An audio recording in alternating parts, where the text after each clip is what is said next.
Hello, hello, hello bantu banjye mumeze mute? Nizere ko buri muntu wese ahari aguwe neza ndetse n'abo bitameze neza mukomeze kwihangana, hari ababa barwaye, hari abafite ibibazo bigiye bitandukanye ariko abo bose ndabizi ko biri buze kumera neza, mukomeze kwihangana niko isi imeze, ni ups and down, uyu munsi aba ari byiza, uyu munsi bikanga ariko nta bihe bidahinduka, nimba uri mu bihe byiza ushima Imana ariko nimba nawe uri mu bihe bitakoroheye biraza kugenda neza.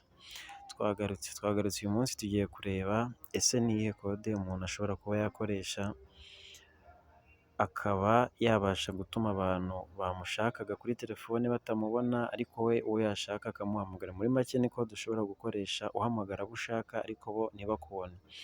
Icyiza cy'iyi kode rero tugiye kurebaho ni uko ari kode ushobora kuba wakoresha ku buryo interinete yawe iba iri ku murongo, muri make ni kode ushobora kuba wakoresha umuntu akagushaka kuri WhatsApp akakubona, Instagram akakubona ndetse akaba yakohereza na message isanzwe akaba yakubona. Ikindi ni kode ushobora kuba wakoresha kuri telefoni iyo ari yo yose, iPhone, Android, tuno dutelefone dutoya ariho hose wayikoresha. Muri make rero ni kode ushobora kuyikoresha nk'umuntu umaze iminsi mu mirimo, amaze iminsi ananiwe wenda ashaka kuruhuka akaba yayikoresha. Rero iyi kode irareba buri muntu wese uba ushaka kuba yafata umwanya wiwe ashaka nko kuruhuka ariko akaba ashaka ko nta muntu uri buze kumusiteresa, buri muntu rero wese iyi kode yayikoresha. Iyi kode rero reka tuze turebe ukuntu ikora.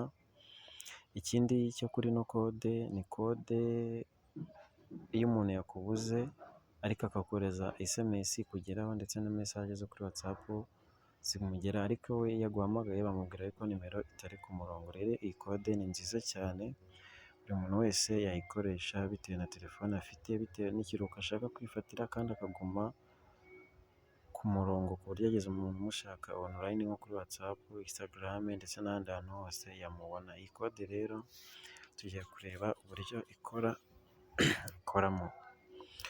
Ni kode ukanda akanyenyeri 21 akanyenyeri 175 urwego warangiza ukemeza kuri simukadi ushaka. Ni urugero, reka duhere kuri simukadi, ni urugero ya mbere. Dushyira kuri simukadi ya mbere urabona yuko registration was successful, muri make yamaze kuba successful. Niyo urebye hejuru rero hano uhita ubona ko hano handitse ngo forwarding all calls, ni icyerekana yuko kaba kamaze kujyaho. Ushobora no gushyira ku yindi simukadi, ntabwo ari ngombwa simukadi imwe, akanyenyeri 175 urwego tugashyira nko kuri simukadi ya kabiri, nabyo urabona yuko connection problem valid, iyi ngiyi ntabwo ikunze ariko turebe nko kuri iya mbere urabona yuko kamaze kujyamo, ahubwo wasigara wibaza ati twagakuramo gute? N'ubundi ni ibisanzwe, ni ya kode n'ubundi. Kuramo udukode urabanza urwego 002 warangiza urwego ushyire kuri ya simukadi twashyizeho, urabona yuko imaze kuba yagaruka mu kanya rero tubibona, urahita ubona ko service has been disabled, bishatse kuvuga yuko ka gakode kamaze kuvamo. Murakoze rero, aka ni agakode keza buri muntu ashobora gukoresha ushaka yuko abantu nibaguhamagara batakubona ku murongo ariko wowe uwo washaka guhamagara ukaza kumubona bitewe n'igihe cyose ushakiye kumuhamagarira. Murakoze rero, aka gakode ni keza, mukore subscribe kuri Blessing TV mukomeze kuduha n'ibitekerezo by'icyo twazagarukaho. Sawa, cawa cawa, murakoze cyane, turabakunda cyane.